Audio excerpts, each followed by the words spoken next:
How the Grinch Stole Christmas by Dr. Seuss.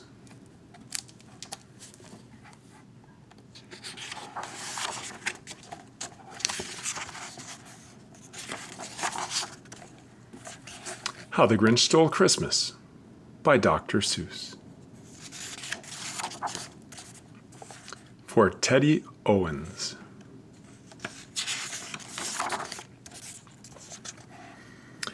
Every Who down in Whoville liked Christmas a lot.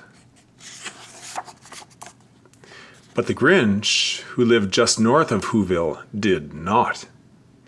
The Grinch hated Christmas, the whole Christmas season. Now, please don't ask why. No one quite knows the reason. It could be his head wasn't screwed on just right. It could be, perhaps, that his shoes were too tight. But I think that the most likely reason of all may have been that his heart was 2 sizes too small.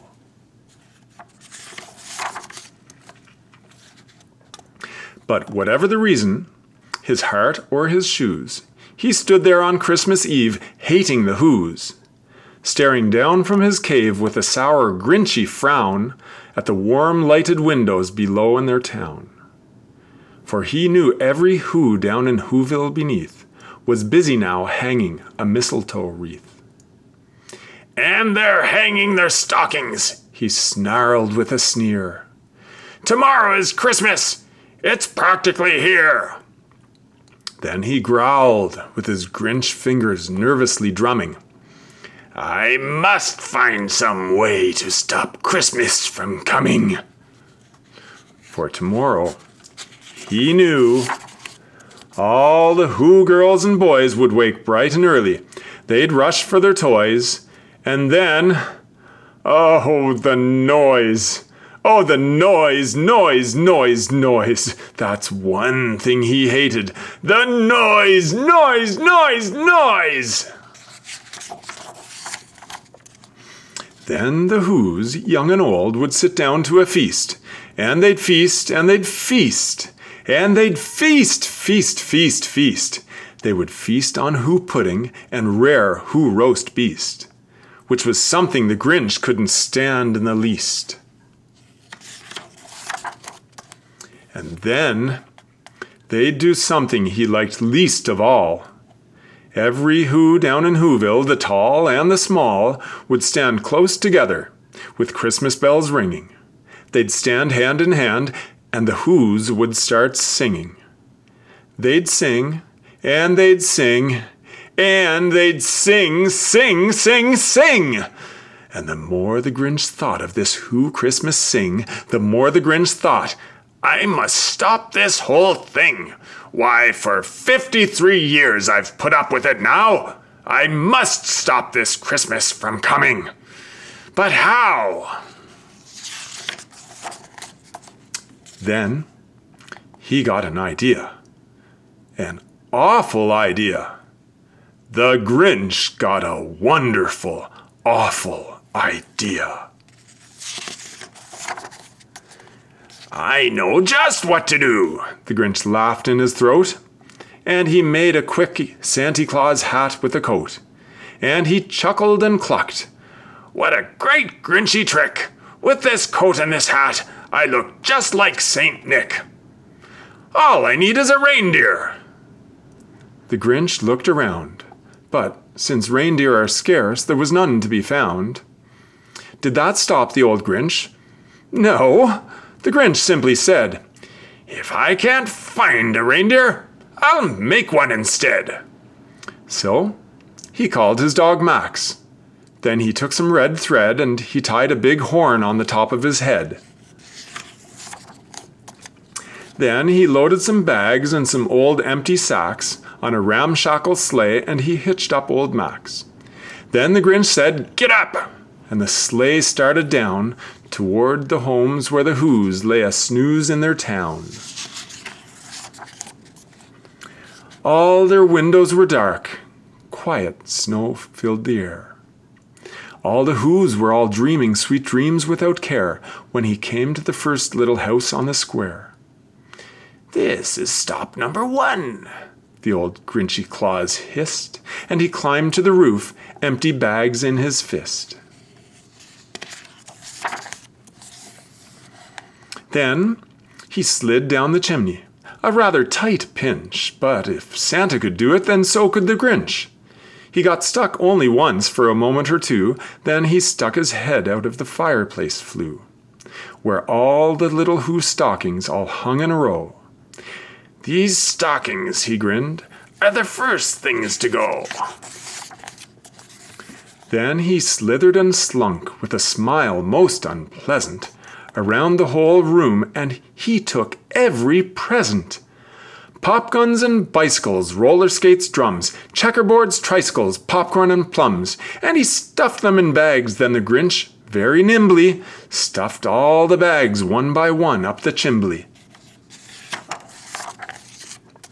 Then he slunk to the icebox. He took the Who's feast. He took the Who pudding. He took the roast beast. He cleaned out that icebox as quick as a flash. Why, that Grinch even took their last can of Who hash. Then he stuffed all the food up the chimney with glee. "And now," grinned the Grinch, "I will stuff up the tree." And the Grinch grabbed the tree and he started to shove when he heard a small sound like the coo of a dove.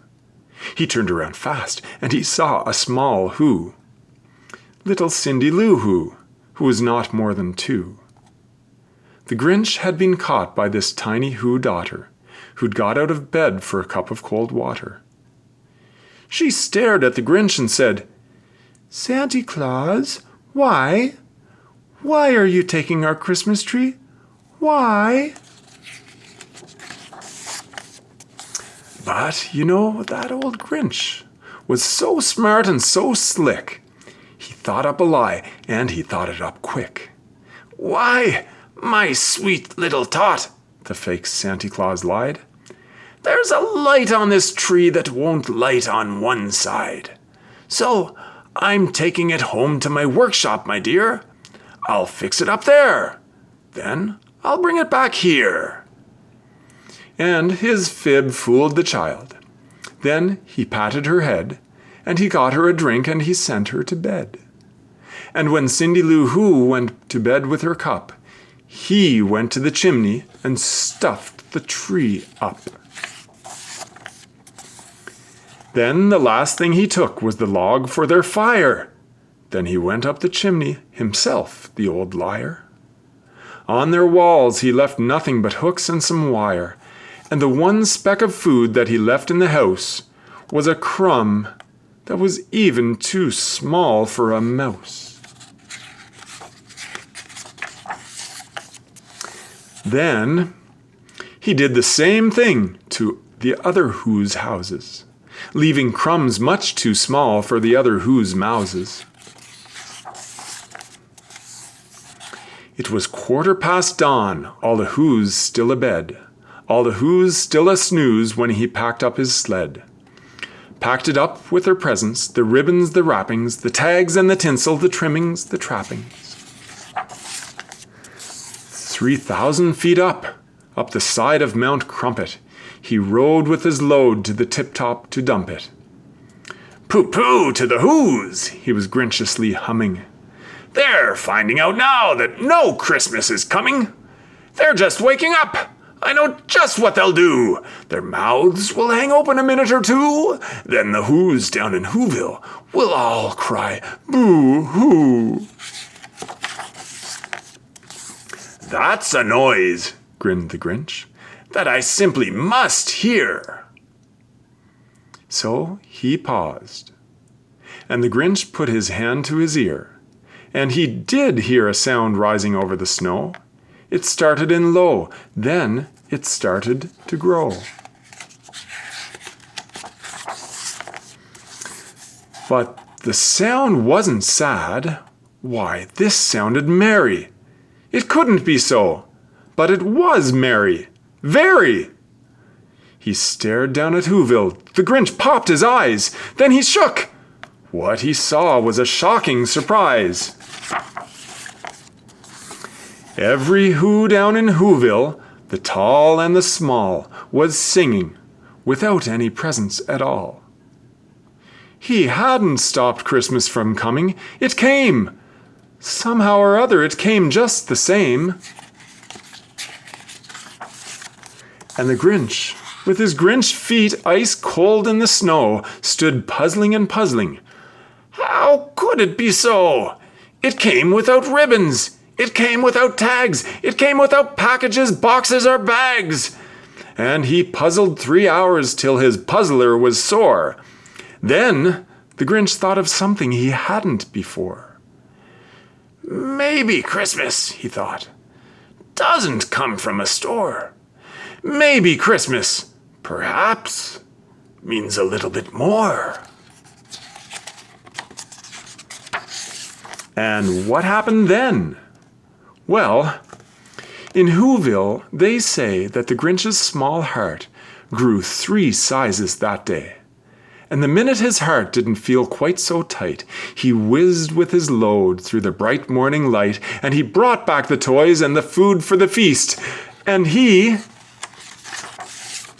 himself, the Grinch, carved the roast beast.